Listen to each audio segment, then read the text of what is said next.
एक तत्व चर्चा का प्रारूप आपके सामने है, लेकिन इसमें आपको बहुत सारी जिज्ञासाओं का समाधान होगा। आपको भगवान के समोसरण का वैभव आपको समझ में आएगा। भगवान के समोसरण में जो जो आपने नाम पढ़ रखे हैं, पढ़े हुए हैं, जो आपने सुने हुए हैं, उन प्रातिहारों के बारे में बहुत सुंदर विवेचन यहाँ पे संक्षेप में आपको देखने को मिलेगा। ऐसी बहुत ही सुंदर एक तत्व चर्चा आपको बहुत कुछ सिखाने वाली है। आप अपनी शांति बनाए रखें और बहुत धैर्य से, इत्मीनान से आप इस तत्व चर्चा का लाभ लेंगे। और चलिए प्रारंभ करते हैं मंगलमय मंगलाचरण। अंकुर जी प्रारंभ कर रहे हैं।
बहुत बहुत धन्यवाद। केवल करतल गति से हम सभी स्वागत करेंगे।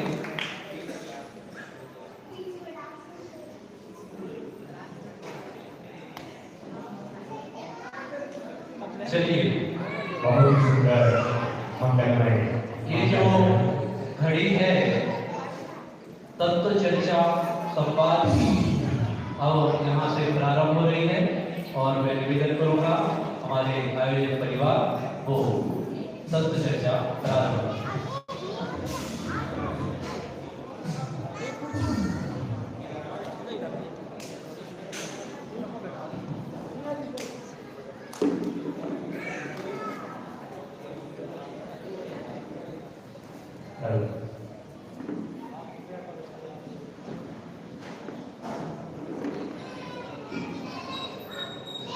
प्रारंभ कर देते हैं। जय हो जय हो जय हो। जम्मू जी के भरत क्षेत्र की और खंडगी भरत भूमि के मध्य प्रदेश प्रांत की पावन धरा भंडा नगरी में आयोजित सिद्ध चक्र मंडल ध्यान हम सभी अत्यंत हर्ष का अनुभव कर रहे हैं। सिद्ध चक्र मंडल ध्यान का जो आयोजन हुआ है उसके लिए हम सभी हर्ष का अनुभव कर रहे हैं। हमारा परिवार आमंत्रित विद्वान वर्ग और श्री कुंद कुंद आदि श्री कुंद कुंद दिगंबर और स्वाध्याय मंडल ट्रस्ट का अत्यंत आभारी है। हमारे जिन्होंने सिद्ध चक्र मंडल ध्यान मनाने के लिए हमारे परिवार को सौभाग्य दिया है। अनादिकाल से जिन शासक तीर्थंकरों द्वारा दिव्य देशना से जिसमें प्रत्येक आत्मा परमात्मा है, यही इन शासन के मुख्य स्तंभ है। वर्तमान के शासन नायक भगवान महावीर के शासन की प्रभावना से प्रभावित होकर दिगंबर मुनियों में स्वामी पंडित गोरखनाथ जी एवं इस काल में हम सभी को भगवान आत्मा बताने के बाद आए कांची स्वामी को पाकर हम सभी उपभोग सौभाग्य गौरव का अनुभव करते हैं। वाह पटना नगरी के पावन धरा पर धर्मी जनों का आगमन मानो भाग्य सिद्धों का है। पटना का जन्मंदिर मानो स्वर्ग से उतर कर आया है। वाह ऐसा प्रतीत होता है जहाँ भक्त लक्ष्मी शंकर भगवान के दर्शन कर मन ही मन उनके वैभव एवं स्वरूप को जानने की जिज्ञासा लेकर कर रही है। वाह देखिए आयोजक परिवार अपने आप में बहुत प्रफुल्लित है, बहुत उत्साहित है, बहुत प्रसन्नता का अनुभव कर रहा है जो सिद्ध चक्र मंडल विभाग का आयोजन यहाँ बंटा नगरी में हुआ है। और उन्होंने ये बात कही कि मानो स्वर्ग से ही उतर के विराजे यहाँ पर आए हैं। इसके लिए ताली तो बजाइए कम से कम। बहुत सुंदर पटना नगर की और सभी के ऐसे उत्कृष्ट परिणामों की हम सभी जोरदार तालियों से अनुमोदना करते हैं। जय हो जय पटना नगर का जो विद्यालय है मानो स्वर्ग से उतर कर यहाँ पर आया है। और ये जो समोसरण की रचना है, जो वेदियों की रचना है, उसमें जिज्ञासा बहुत सारे लोगों की हो रही है और उस जिज्ञासा का विचार यहाँ पे किया जा रहा है कि भगवान का कैसा अद्भुत समोसरण होता है, भगवान के कैसे अष्टनादियार होते हैं। इसका बहुत सुंदर विचार यहाँ पर मंथन किया जाएगा। चलिए प्रारंभ करते हैं। सबसे पहले मैं आमंत्रित कर रहा हूँ प्रियंका जी अपनी सत्ता यहाँ पर रखेगी।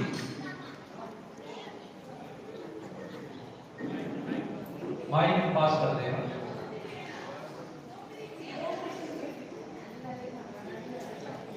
एक ही वही परियुष की माइक दे दीजिए।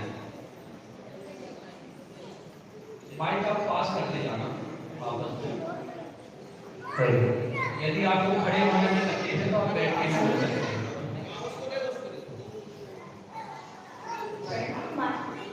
मुझे बताइए,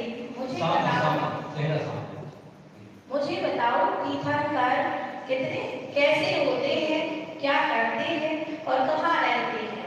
वाह तीर्थंकर का समोसरण है, तो आप मुझे बताइए तीर्थंकर कैसे होते हैं, कहाँ रहते हैं और तीर्थंकर क्या होते हैं। बहुत ही सुंदर क्वेश्चन है। जवाब प्रीति जी। तीर्थंकरों के जगत में बंद भर को तीर्थंकरो जगत नाथ बंद भर को ओंकार नाद जिनो जय जिनका सहो सरसो जय वर्त वर को तीर्थ चार जय मां जय वर्त वर को। अहो तीर्थंकर भगवंतों की अनंत महिमा है, जिनका वर्णन हम अनंत जीवों से भी नहीं कर सकते हैं। जो धार्मिक तीर्थ मुक्ति के मार्ग का उपदेश देते हैं, समोसरण आदि विभूति से युक्त होते हैं, जिनके तीर्थंकर नाम पर नामक महापुण्य का उदय होता है, उन्हें तीर्थंकर कहते हैं। वाह जो तीन लोग के नाम है, सौ इंद्रों के द्वारा बंद किए हैं, सर्वज्ञ है। मनुष्य गति को तो यक्ष गति के जीव, देव गति के देव, सभी के जिनके सामने नतमस्तक होते हैं, जिनके गर्भ में आने के पूर्व ही 6 माह पूर्व से ही रत्नों की वर्षा प्रारंभ हो जाती है। जब जन्म लेते हैं तो तीनों लोक में आनंद उत्सव प्रारंभ हो जाता है। वाह नित्य का आसन कंपायमान होने लगता है। तीनों लोगों के द्वारा वंदनीय, स्मरणीय, अभिनंदनीय त्रिलोक पूज्य सर्वज्ञ भगवान तीर्थंकर आपकी जय हो। वाह वाह क्या तीर्थंकर का वैभव है। देखिए क्वेश्चन बहुत सुंदर था कि वो तीर्थंकर कौन होते हैं, तीर्थंकर कहाँ रहते हैं, तीर्थंकर क्या करते हैं। तो इस सारे प्रश्नों का बहुत ही सुंदर जवाब प्रीति जी के माध्यम से हमने सुना है। तीर्थंकर की महिमा कितनी कही जाए, तीर्थंकरों की महिमा गाने में हमारी जिह्वा समर्थ नहीं है।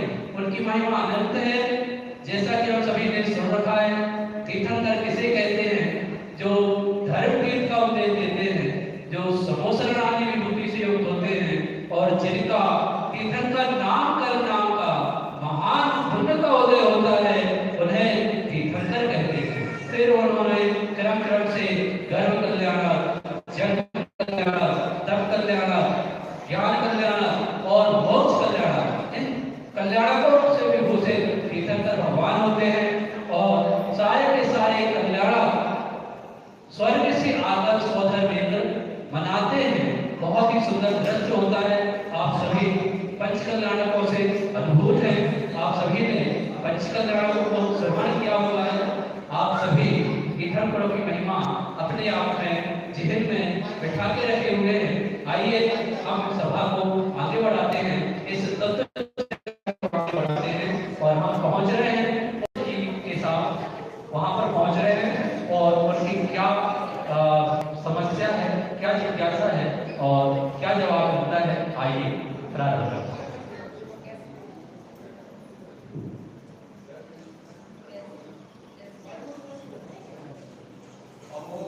अहो जगतो जन साधन तीर्थंकर भगवंतों के स्वरूप वो सुनकर मेरा रोम रोम पंडित हो गया। हे प्रभु, हो मेरी ऐसी दशा जैसी तुम्हारी है, हो मेरी ऐसी दशा जैसी तुम्हारी है, जैसी तुम्हारी है। वाह वाह, बहुत सुंदर जवाब।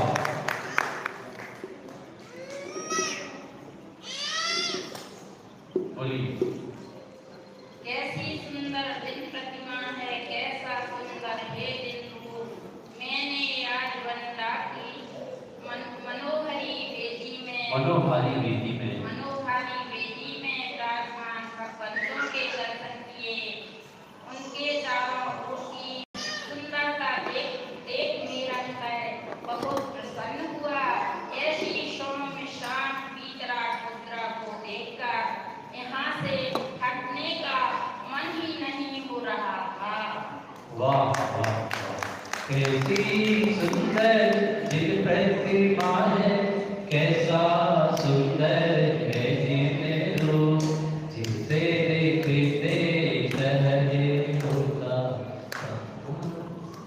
उसे सबसे सुंदर जानते सर। बहुत ही सुंदर यहाँ पे उन्होंने भानु की बंडा नगर में जो भगवान विराजमान है, उनको देखकर उनका हृदय बहुत प्रसन्नित है। सौम्य मुद्रा भगवान की देखकर, उनके मुद्रा को देखकर मेरा मन वहां से हटने को नहीं हो रहा है, ऐसी सुंदर भावना व्यक्त की। आइए हम पुनः पहुंच रहे हैं मुंडी जी के पास, उनकी क्या भावना है वो व्यक्त करें।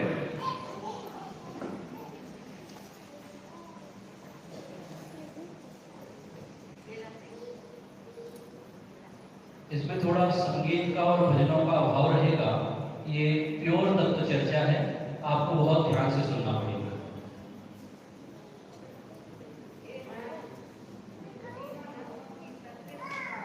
माइक पास करेंगे। तीनों लोगों में सबसे सुंदर तत्व है, उसको जानकर उसमें रंगकर उसमें वृक्ष हो गए हैं। उनके चारों ओर इस प्रकार की सुंदरता होना तो स्वाभाविक ही है। अहो बहुत ही सुंदर इसने कहा है। अहो जिसकी चर्चा इतनी सुंदर, वो कितना सुंदर होगा। परंतु इनके चारों तरफ कितनी सुंदरता इसकी है, सुंदरता इसकी महिमा बता रही है। बहुत ही सुंदर। देखिए यहाँ पे जो जिज्ञासा व्यक्त की गई थी कि जो तीन लोगों में सबसे सुंदर तत्व है, उसको जानकर उसमें रहकर उसमें तृप्त हो गए, उनकी चारों ओर इस प्रकार की सुंदरता होना स्वाभाविक ही है। और जवाब आया, जिसकी चर्चा इतनी सुंदर वह कितना सुंदर होगा, जिसकी चर्चा इतनी सुंदर वह कितना सुंदर होगा। बच्चों से निवेदन है, ये चवर कृपया उच्च स्थान पर रखें और बच्चों के जो पालक हैं बच्चों को थोड़ा सम्मान दें ताकि हमारी ये दबाव ना हुए या उनके रिश्तेदार। चलिए प्रारंभ करते हैं। पुनः हम पहुंच रहे हैं प्रीति जी के यहाँ पर और समझते हैं क्या है ये अष्ट प्राप्ति।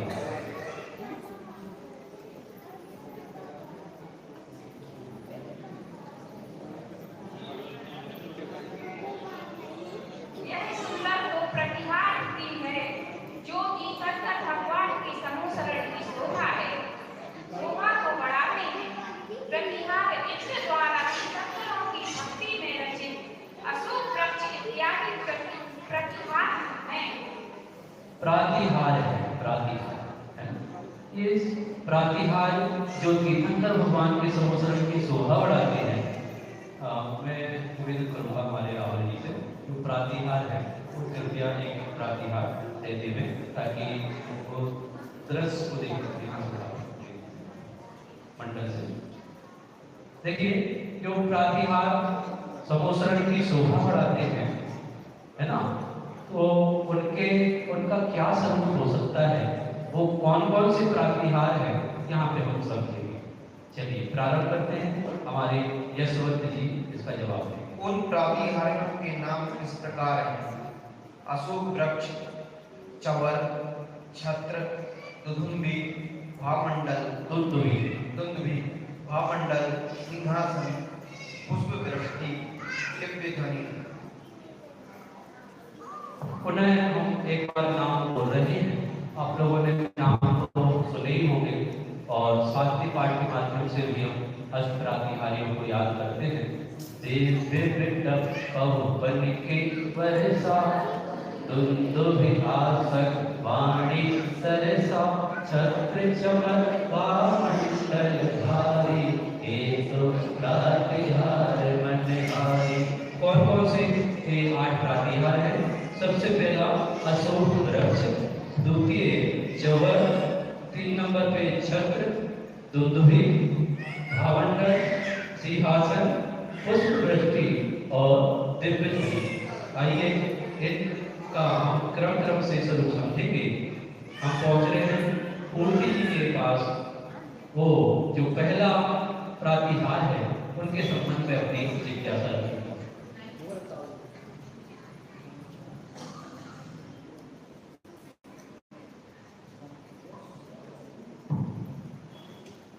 हाँ, यह चर्चा सुनकर तो मेरा भी मन रोमांचित हो गया है। धन्य है तीर्थंकर परमात्मा, जिनकी चारों ओर देवताओं द्वारा 64 चमन डुराने पर भी वह उसमें तन्मय नहीं है। दूसरी वाली पूर्ति की है, 2 पूर्ति में कंफ्यूजन हो गया है। तो गीले और पूर्ति पहले जिनके पास अशोक वृक्ष वाला क्वेश्चन है, चैतन्य रसिक कृपया मुझे अशोक वृक्ष की महिमा के बारे में बताइए।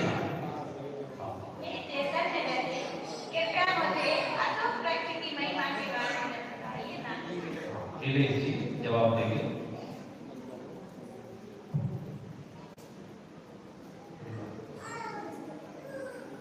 आपके प्रश्नों को सुनकर मैं बहुत प्रसन्न हूँ। अशोक वृक्ष की ऊंचाई तीर्थंकर भगवान की ऊंचाई से 12 गुना अधिक होती है। तीर्थंकर भगवान के शरीर से निकलने वाली किरणों से दैदीप्यमान अशोक वृक्ष मानव जगत के जीवों के शोक को हर रहा है, क्योंकि तीर्थंकर होते हैं। हालांकि आप लोगों ने भक्तामर पढ़ा हुआ है और भक्तामर में ये 8 प्रातिहारों का बहुत सुंदर विवेचन किया गया है। अशोक वृक्ष जो होता है प्रातिहार के रूप में, वो मानो शोक को हरण करने वाला होता है। ये बात यहाँ पे बतलाई गई है। और एक बात और आपको याद होगी कि जो तीर्थंकर होते हैं, तीर्थंकरों से 12 गुना या 12 गुना ऊंचा ये अशोक वृक्ष होता है। इस प्रकार से बहुत ही सुंदर स्वरूप उसका है। आपको ज्यादा जिज्ञासा हो तो भक्तामृत के माध्यम से आप शांत करें। यहाँ पर अपनी चर्चा आगे बढ़ रही है और हम पहुंच रहे हैं प्रध्वन जी के पास। वो क्या जिज्ञासा व्यक्त करते हैं, प्रारंभ करें प्रध्वन जी। अहो जगत के तारणहार सर्वज्ञ देव, जिन्होंने अपने अनंत रूप को प्राप्त कर लिया है, जिनका कोई नाश नहीं होगा तथा इनके जीवन में कभी भी शोक नहीं होगा, ऐसे शोक रहित चैतन्य में प्रभु सदैव मेरे मार्गदर्शक बने रहें। वाह, ये उसी को और विशिष्ट विचार व्यक्त किया है जो शोक रहित अशोक वृक्ष है। उसके लिए यहाँ पे और भगवान की महिमा बताते हुए प्रध्वन जी ने अपनी बात कही। जगत के तारणहार सर्वज्ञ जिनेश्वर, जिन्होंने अपने अनंत चतुष्टय को प्राप्त कर लिया है, जिसका कभी नाश नहीं होगा, अतः इनके जीवन में कभी भी शोक ना होगा। ऐसी शोक रहे चैतन्य में स्थित प्रभु सदैव मेरे मार्गदर्शक बने। इस प्रकार का बहुत सुंदर भाव इन्होंने सजोया कि हमारे चैतन्य प्रभु और जो साक्षात विग्रह भगवान बैठे हैं वो हमारे नजदीक रहे। ऐसा आइए इसी चर्चा को हम आगे बढ़ा रहे हैं और हम पहुंचते हैं अमित जी के पास।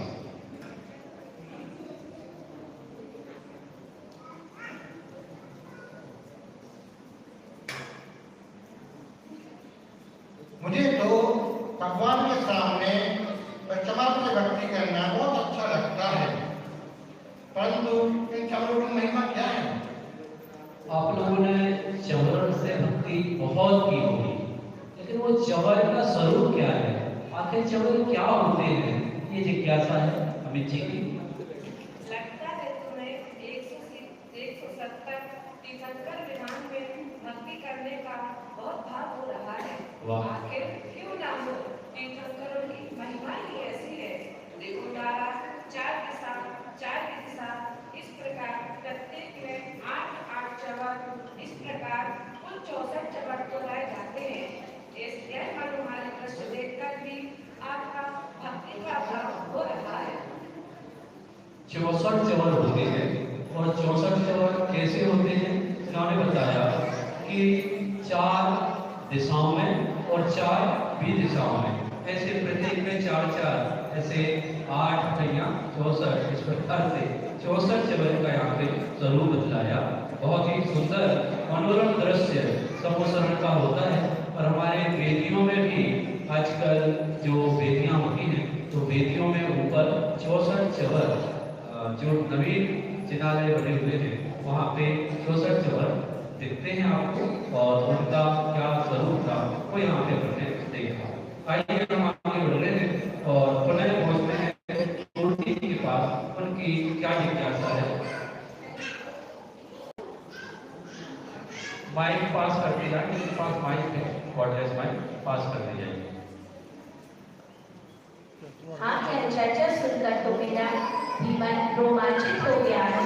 धन्य है तीर्थंकर परमात्मा, जिनके चारों ओर देवताओं द्वारा 64 चवर जुड़ाने पर भी वह उसमें तन्मय नहीं है, वह तो अपने चैतन्य वैभव में ही तन्मय है।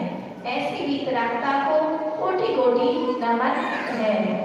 हरि चैतन्य धाम की मनोहारी वेदी में विराजमान तीर्थंकर भगवान के ऊपर 3 छत्र इतने मनोहारी हैं, तो साक्षात समोसरण का दृश्य कितना सुंदर होगा, कितना सुंदर होगा। देखिए भगवान के समोसरण में 64 चवर भी होते हैं, 3 छत्र भी होते हैं और उनसे उनकी सुंदरता बहुत ज़्यादा बढ़ जाती है। लेकिन वास्तव में बाहर का जो वैभव है, समोसरण की जो बाह्य रचना है या समोसरण का जो वैभव है, उससे महिमा नहीं है भगवान की। तीर्थंकर की महिमा किस बात से है, वो अपने चैतन्य में समाये हुए हैं, वो चैतन्य की महिमा से बाहर की महिमा शोभायमान होती है। बहुत ही सुंदर। आपने यदि देवागम स्तोत्र पढ़ा हो, पंकज भैया आपने तो पढ़ी है देवागम स्तोत्र, इसका दूसरा नाम आप्त मीमांसा है ना, तो उसमें एक बहुत ही सुंदर श्लोक आता है कि मैं भगवान को क्यों पूछता हूँ, भगवान का समोसरण है, भगवान की देवता लोग आकर सेवा करते हैं, है ना, और उनकी ध्वनि कीर्ति, ये सब तो मायावियों में भी पाए जा सकते हैं। इसलिए मैं उनको महान नहीं मानता, इसलिए मैं उनको पूछता नहीं हूँ। तो फिर क्यों पूछता हूँ? उसके लिए बहुत ही सुंदर भाव व्यक्त किए हैं। मैंने वो वीतरागी हैं, वो सर्वज्ञ हैं, वो देती हैं, इस प्रकार का वहाँ पे समाधान किया है। आइए हम अगले कड़ी के रूप में आमंत्रित कर रहे हैं हम पवन जी के पास पहुँचे हैं और पवन जी क्या जिज्ञासा रखते हैं, प्रारंभ करें। बोलो सच्चे चक्र विधान की जय हो, महावीर भगवान की जय हो। हे त्रिलोक के स्वामी तीर्थंकर भगवान, आपके ऊपर विराजमान देवमुनि रत्नों से जड़ित तीन छत्र आपके तीनों लोगों पर विजय प्राप्त करने के परिचायक हैं। मानो यह तीन छत्र कह रहे हैं कि रत्नों की छत्र छाया में रहकर ही हम संसार सागर के पार हो सकते हैं, जैसे आपने किया। ये जो भगवान के ऊपर तीन छत्र दिखते हैं वो किसके द्योतक हैं? तो वो तीन रत्न हैं, रत्नात्रय के उन्होंने द्योतक बतलाया और रत्नात्रय की छाया से ही मानो हम संसार सागर पार हो सकते हैं इस प्रकार से। और वो त्रिलोकीनाथ कहलाते हैं, तो वो तीन लोग के भी चिन्ह हैं वो तीन छत्र। चलिए आगे बढ़ते हैं और हम पहुंच रहे हैं अनुप्रिया सॉरी। बहुत ही सुंदर प्रश्न है जिसका समाधान महावीर स्वामी की जय। धन्य हो गई मैं ऐसे दिव्य शासन को पाकर, जहाँ रत्नात्रय की आराधना कर चैतन्य पद को पाने का मानव अवसर आया है। जैसे छाता धूप को बरसात से बचता है, वैसे ही प्रभु अपने रत्नात्रय छत्र की छाया से राग देश और धूप एवं उपसर्गों की बरसात से सदा काल के लिए रहे स्वयं में स्थित हो गए हो। धन्य हो प्रभु, धन्य हो आपकी महिमा, धन्य हो। बहुत सुंदर, जोरदार तालियों से। कोई बात नहीं है, वो रिपीट तो हमें नहीं करना था और तत्व चर्चा कभी रिपीट नहीं होती। एक्चुअली 33 सागर तक तत्व चर्चा चलती रहती है, आत्मा की ही चर्चा चलती है और पता नहीं क्या चर्चा करते होंगे 33 साल तक देव लोग जो सर्वार्थ सिद्धि में होते हैं। तो अपन को कोई दिक्कत नहीं है, रिपीट कर सकते हैं। धन्य हो गई मैं ऐसे दिन शासन को पाकर, जहाँ रत्नात्रय की आराधना कर जी के जन्म को पाने का मानव अवसर आया है। जैसे छाता धूप एवं बरसात से बचाता है, वैसे ही प्रभु आपने रत्नात्रय की छाया से रात को इसकी धूप एवं उपसर्गों की बरसात सदा काल के लिए रहित होकर स्वयं में स्थित होकर धन्य हो आपकी महिमा है। वाह, देखिए जैसे यहाँ पर उदाहरण दिया है बहुत सुंदर, छाता धूप और छांव से बचाता है, मतलब धूप से बचाता है। वैसे ही हमारे जो भगवान के तीन छत्र हैं, मानो वो धूप और छांव माने उपसर्गों की बरसात से हमें बचाते हैं। और हमें जो रत्नात्रय की बात है वो यहाँ पे स्पष्ट करते हुए इन्होंने कहा कि स्वयं में स्थित हो गए हैं, ऐसे प्रभु की महिमा अपरंपार है। बाहर में छत्र ढूंढ रहे हैं तो ढूंढने दो, वो तो अंदर में समाये हुए हैं, इसलिए उनकी महिमा अधिक। चलिए आगे बढ़ते हुए हम पहुंच रहे हैं नीलम जी और पंकज जी के पास, उनकी क्या जिज्ञासा है प्रारंभ करते हैं।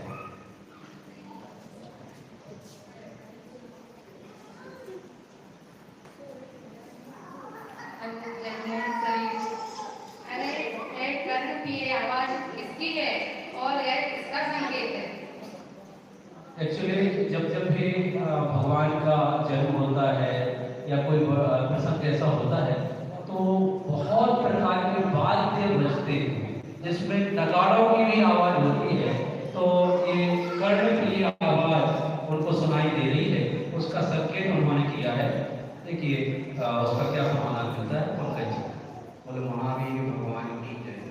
ये 8वां ही त्योहार है हमारे लिए एक प्रकार से कहें तो जानवर की महिमा बताने के लिए है।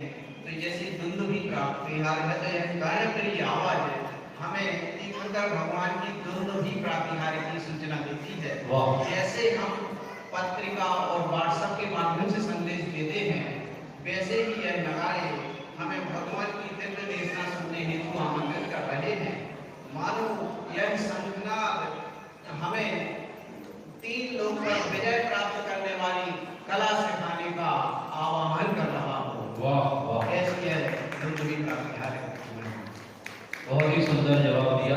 और मुझे इसमें कमेंट्स नहीं करना है क्योंकि उनका जी अभ्यास में शास्त्री हैं और बहुत ही सुंदर जवाब समाधान उन्होंने दिया है। आइए हम आगे बढ़ रहे हैं, विभूति जी के पास पहुंचते हैं, उनका क्या समाधान है, क्या करता है। विभूति माइक पास करते जाएं, कृपया माइक पास करें एक दूसरे को। इन मंगल नगाड़ों और जय घोष से संपूर्ण धरती मंगल का अनुभव कर रही है। मानो यह शुभ संगम भी सदुपयोग की प्राप्ति कराने हेतु हमें आमंत्रण दे रही हो। ऐसे देवादिदेव 100 इंद्र जिनके चरणों में झुकते हो, ऐसे करुणा निधान आपकी जय हो। जय। वाह वाह, देखिए तीर्थंकर भगवतों की सेवा में 100 इंद्र उपस्थित होते हैं, है ना। और वो 100 इंद्रों की महिमा नहीं है, वास्तव में महिमा किसकी है, तीर्थंकरों की है। वो तीर्थंकरों की सेवा में नगाड़े बजे 100 इंद्रों की सेवा के लिए उपस्थित हों, इसमें कोई दम नहीं है। दम तो उनकी जो दिव्य ध्वनि होती है उसमें है। और वो भाषा कैसी है, कितने प्रकार की है, कितनी महाभाषा है, कितनी क्या है, उसके लिए भी इसमें जवाब आएगा। हम आगे बढ़ रहे हैं, हेमचंद जी के पास पहुंचते हैं। चलिए प्रारंभ। यहाँ बंडा की बताना, बंडा की मनोहारी विधि।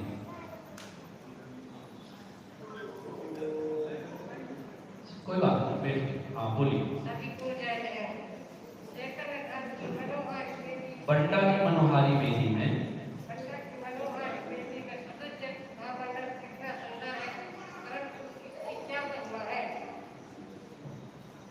धन्य है बेटी जिनको जिन शासन की महिमा को जानने का भाव आया है।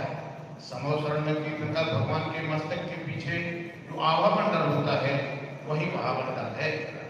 इसमें भव्य जीवों को अपने हाथ देखते हैं, जिनमें भूतकाल के 3, वर्तमान का 1, भविष्य काल के 3 भाव साक्षात दिखते हैं। अब और तथा जिन जीवों के आगे के भाव शेष नहीं है उनके भाव दिखाई नहीं देते। हाँ धन्य है जिधर 3 लोक के समस्त प्रकाशमान सूर्य, चंद्र, ग्रह, नक्षत्र, तारे, रत्न इन सभी के प्रकाश को भी जो लज्जित कर रहा है, तो फिर जो चैतन्य प्रकाश से सुशोभित हो, ऐसे तीर्थंकर भगवान का स्वरूप कितना सुंदर होगा। वाह। यहाँ पर भावमंडल जो होता है भगवान के पीछे, उसका बहुत सुंदर विवेचन है। उसमें 7 भाव देखते हैं। वो कैसे है उसमें बतलाया है कि भूतकाल के 3 भाव और वर्तमान का, है ना। इस प्रकार से, और जिनके भविष्य में भाव होते ही नहीं है वो दिखाई नहीं देते हैं। इस प्रकार का बहुत ही सुंदर जवाब यहाँ पर प्राप्त हुआ। आइए हम आगे बढ़ रहे हैं और हम पहुँच रहे हैं पीयू जी के पास। उनकी क्या जिज्ञासा है, कृपया व्यक्त करें। पीयू जी।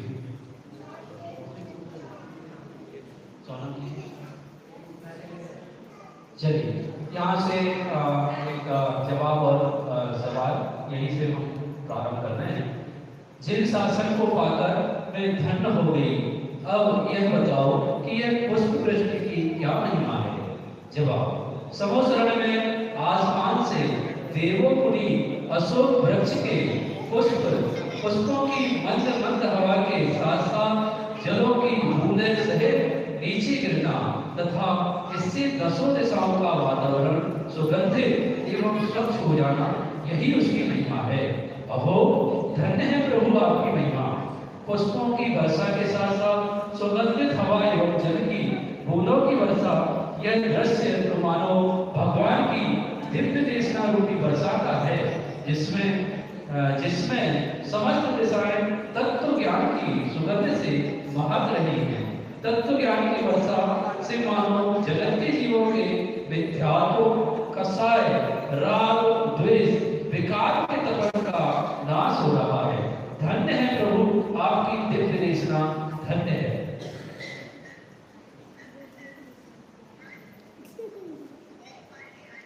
बहुत ही चलिए हम आगे बढ़ रहे हैं और हम पहुंच रहे हैं संतोष जी के पास। संतोष जी अपनी जिज्ञासा भी रखें और उसका समाधान लीजिए।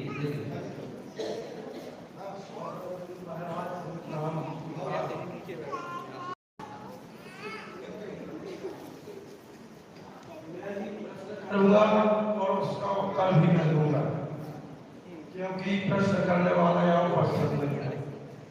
प्रश्न मैं कर देता हूँ, आप जवाब दें। मैंने तो जिन मंदिरों में भगवान को कमल के आसन पर विराजमान देखा तो उसे सिंहासन क्यों कहते हैं?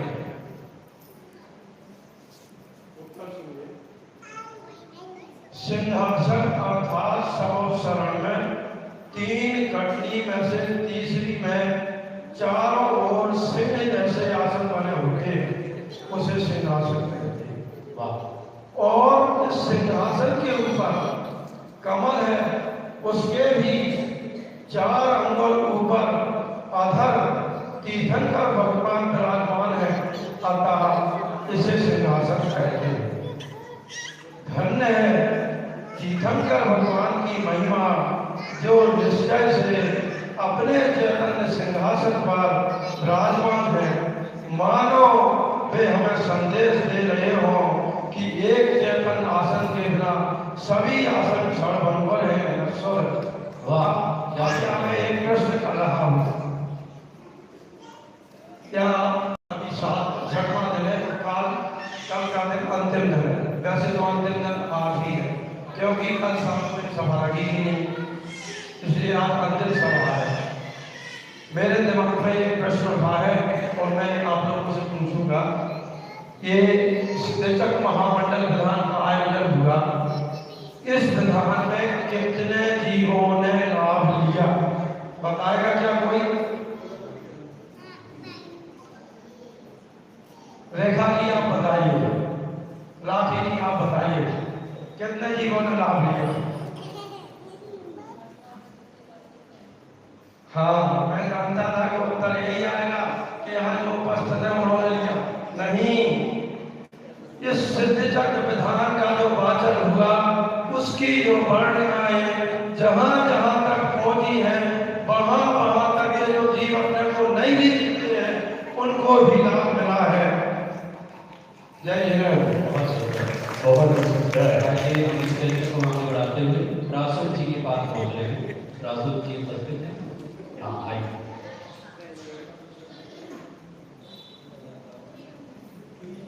जोगी जी,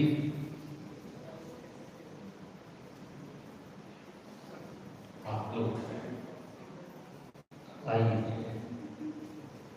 बहुत ही सुंदर सबका है।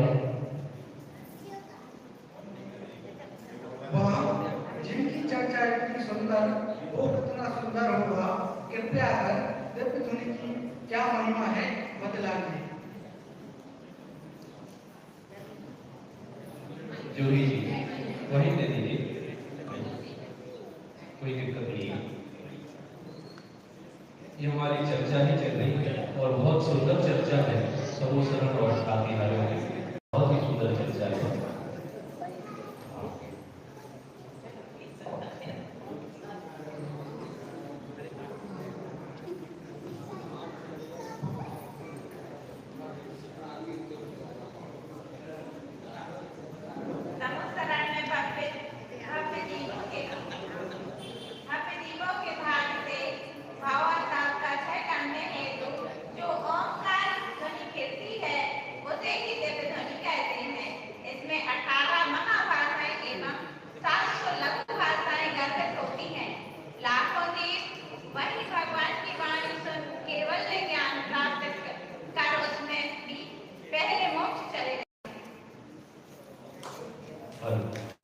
बहुत सुंदर जवाब, बहुत ही सुंदर समाधान।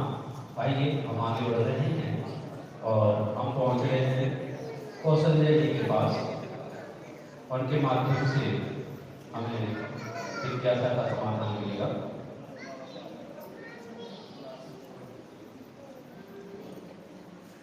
ये जो जवाब दिया गया था दिव्य ध्वनि का 18 महाभाषाओं और 700 लघु भाषाओं में भगवान की ध्वनि मिलती है और लाखों जीव भगवान की वाणी सुनकर केवल ज्ञान प्राप्त कर लेते हैं और मोक्ष चले जाते हैं। समोसरण में दिव्य ध्वनि गिर रही है वो कई लोग अपने कल्याण करके मोक्ष चले जाते हैं। चलिए प्रारंभ करते हैं। पॉजिटिव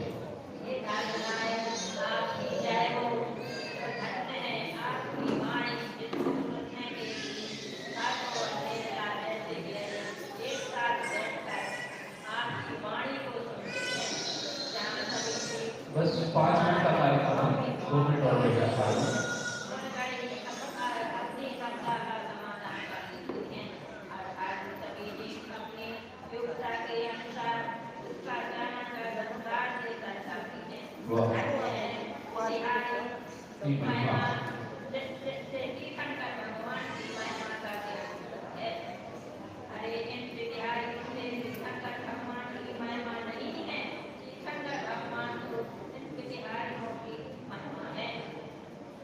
यहाँ पे लास्ट में उन्होंने कहा कि तीर्थंकर भगवान की महिमा प्रातिहार्यों से नहीं है, उनकी महिमा और उनकी केवल ज्ञान से, उनके आत्मा से, उनकी दिव्य ध्वनि से और उनके अंतरंग की रत्नात्रय आदि गुणों से उनकी महिमा है। इस प्रकार का बहुत ही सुंदर ये संत का समापन का कार्यक्रम यहाँ पे संपन्न होने जा रहा है। अंतिम पड़ाव में हम आमंत्रित कर रहे हैं आलोक जी को, वो आए और अपनी जिज्ञासा यहाँ पे व्यक्त करें।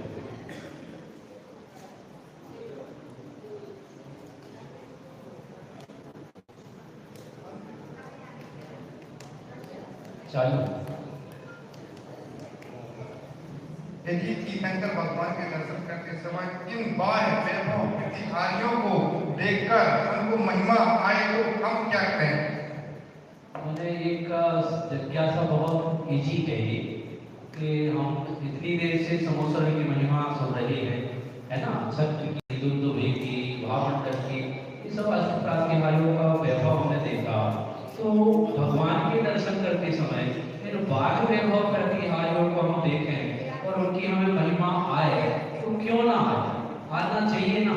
तो इसका जवाब अभिलाषा जी। जीव का स्वभाव तो जानना देखना है, तो ब्रह्मा वैभव का दर्शन तो होगा ही, परंतु हमारा प्रयोजन वह नहीं है। तीर्थंकर भगवान जिनके दर्शन कर अनंत सुखी हुए हैं, हम भी जिस दर्शन कर निज दर्शन ही करें, यही सच्चा दर्शन है। आओ 3 लोक के दर्शन करने योग्य तो निज शुद्धात्मा ही है। जिन दर्शन करे निज दर्शन पा, है ना, जो भजन आप लोगों ने गाया है या सुना है। देखिए एक निचोड़ इस चर्चा का यहाँ पे हमको सुनने मिला अभिलाषा जी के माध्यम से। जीवों का स्वभाव तो मात्र जानना देखना है, तो बाह्य वैभव का दर्शन तो होगा ही, परंतु हमारा प्रयोजन वह नहीं है। बाहर का जो दिख रहा है वो हमारा प्रयोजन नहीं है। तीर्थंकर भगवान जिसके दर्शन कर अनंत सुखी हुए हैं, वो बाहर के वैभव से सुखी नहीं है, वो अपने अंतरंग के दर्शन से सुखी है और उनके अनंत गुण और अनंत वैभव अंतरंग से प्रकट हुआ है। हम भी जिन दर्शन कर निज दर्शन करें, यही सच्चा दर्शन है। और 3 लोक में दर्शन करने योग जो निज शुद्धात्मा है, वही हमारे लिए प्रयोजनभूत है, वही उसकी महिमा आना चाहिए। हमें बाहर के समोसरण की और प्रातिहारियों की महिमा नहीं आना चाहिए। बहुत ही सुंदर जिज्ञासा और समाधान और एक अच्छी चर्चा यहाँ पे सभी अपने स्थान पर बैठे हैं। 2 मिनट का समय बोलेंगे।